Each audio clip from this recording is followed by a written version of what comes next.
ने पुलिस से कहा अपनी औकात में रहो, 2027 में हम आ रहे हैं और अखिलेश यादव बनेंगे मुख्यमंत्री, तुम्हारा दिमाग ठीक हो जाएगा।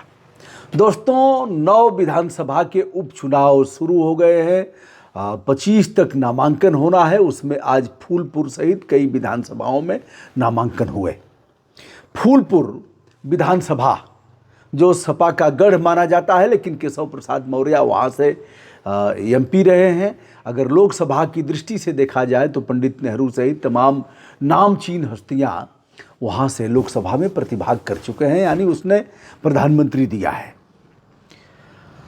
इंदिरा गांधी से लेकर के तमाम लोगों का गढ़ माना जाता रहा है फूलपुर, और फूलपुर से केशव प्रसाद मौर्य जो भारतीय जनता पार्टी के प्रदेश अध्यक्ष भी रहे, वहाँ से सांसद रहे।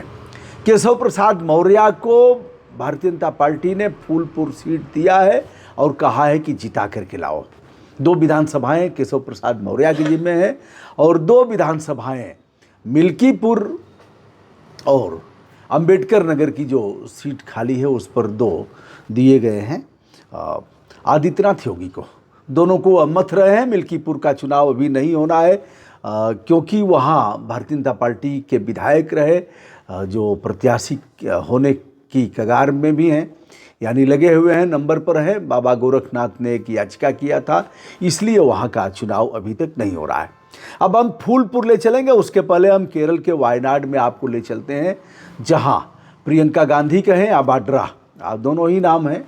गांधी परिवार की बेटी हैं और वाड्रा से शादी है, तो दोनों ही नाम लगाए जाते हैं। वहाँ से आज उन्होंने अपना नामांकन किया। इस नामांकन में उनकी मां गई थी, राज्यसभा सदस्य सोनिया गांधी, राहुल गांधी की ही वह सीट छोड़ी हुई है, यानी 2 स्थानों से उन्होंने चुनाव लड़ा था। एक उत्तर प्रदेश के रायबरेली से जो उनकी परंपरागत सीट रही है कांग्रेस की, और दूसरा केरल के वायनाड से चुनाव लड़ा था। केरल के वायनाड को छोड़ दिया उन्होंने, जहाँ से प्रियंका अब चुनाव लड़ रही हैं। देखा जाए यह सीट, अगर जानकारों की बात मानी जाए तो कांग्रेस की ही यह सीट मानी जा रही है, और यदि प्रियंका चुनाव जीतती हैं तो भाई और बहन दोनों सदन में होंगे। 13 नवंबर को वोटिंग होगी और 23 नवंबर को इसका परिणाम आएगा। मिल्कीपुर में अवधेश प्रसाद ने कहा है कि राम अवधेश को लाए हैं, राम अवधेश को लाए हैं, और उनका घमंड टूटेगा। मिल्कीपुर में वह भाग रहे हैं चुनाव कराने से। वह चुनाव इसलिए नहीं करा रहे हैं कि उनकी हार तय है।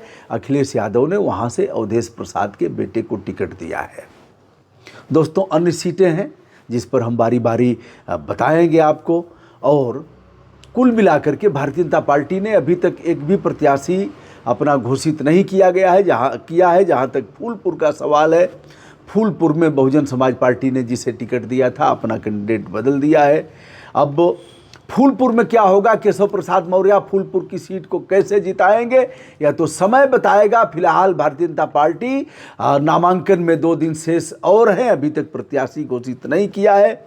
यह चुनाव तय करेगा कि बाबा का सुशासन कितना अच्छा है और भारतीय जनता पार्टी के प्रति प्रतिबद्धता लोगों की बढ़ी है, घटी है। इनके वोट बैंक में गिरावट आई है, वोट बैंक में बढ़ोतरी हुई है। समाजवादी पार्टी के प्रति कैसी सोच है। लेकिन आज जो फूलपुर में हुआ, अब देखिए नामांकन में कितने लोग जाते हैं, 1 कैंडिडेट और 4 लोग और जाते हैं। लेकिन अब समाजवादी पार्टी के लोग हैं, जोश है, मानता चाहे किसी भी दल के लोग हों, उदंडता और यह चीज़ें नहीं। आप एकदम, यह नेता का दायित्व है कि रोक दे, चलिए बाहर, जितने लोगों का है उतने ही लोग जाएंगे बाहर, और नारा लगाते रहिए ना, कौन रोक रहा है। लेकिन अब यह कहीं कहीं जो उत्साह है उसे अच्छा नहीं माना जाता है। इसे देख करके अन्य लोग भी भड़कते हैं कि भैया अब ये हाल बात अगवा का हुई। एक सुना है ना देहात में ऐसे कि अभी यह स्थिति है तो आगे यह लोग क्या करेंगे। ऐसे में जो मुखिया हैं उनको चाहिए कि समय समय पर इनका, और इन्हीं का नहीं है उदंडता तो सभी करते हैं, लेकिन पहले क्या था, भारतीय जनता पार्टी में पहले कार्यशालाएं लगाई जाती थी, बड़े बड़े नेता आते थे, कुछ विचारक आते थे। आज भी यह काम समाजवादी पार्टी को भी करना चाहिए। यह काम बहुजन समाज पार्टी के कार्यकर्ता उदंडता नहीं करते। कारण कि बहन जी ने इसकी छूट नहीं दिया है। बहन जी धरना प्रदर्शन की भी छूट नहीं देती, यदा कदा कभी कभी हो जाता है, लेकिन वह इसके लिए इजाज़त नहीं देती। समाजवादी पार्टी का मुखिया अगर छूट दे दे तो फिर यहाँ से लंका तक चढ़ जाएं लोग, वहाँ से जाकर के रावण की लंका में आग लगा देंगे हनुमान जी बन करके। अभी सही है, भारतीय जनता पार्टी के कार्यकर्ता भी कम उदंड नहीं है, बहुत जगह उदंडता किया है। अभी भारत बंद का आयोजन किया था कई दलों ने, उसमें भी उदंडता देखी गई। तो ऐसे समय समय पर लोग करते रहते हैं। जो सत्ता में रहता है वह आचरण की सीख देता है, और जो विपक्ष में होता है वह जन आंदोलन की बात करता है। ऐसे ही होता है, सदन में भी यही हाल होता है। जो सत्ता में रहेगा वो कहेगा देखिए साहब सदन नहीं चलने दे रहे हैं, या किस तरह का उपद्रव कर रहे हैं, सदन की अवमानना कर रहे हैं। अवमान शब्द है सदन के लिए, न्यायालय में अवमानना शब्द है, और सदन में यदि आप विधि विरुद्ध आचरण करते हैं तो उसको अवमान शब्द दिया गया है। दोस्तों, आज के दिन इतना ही।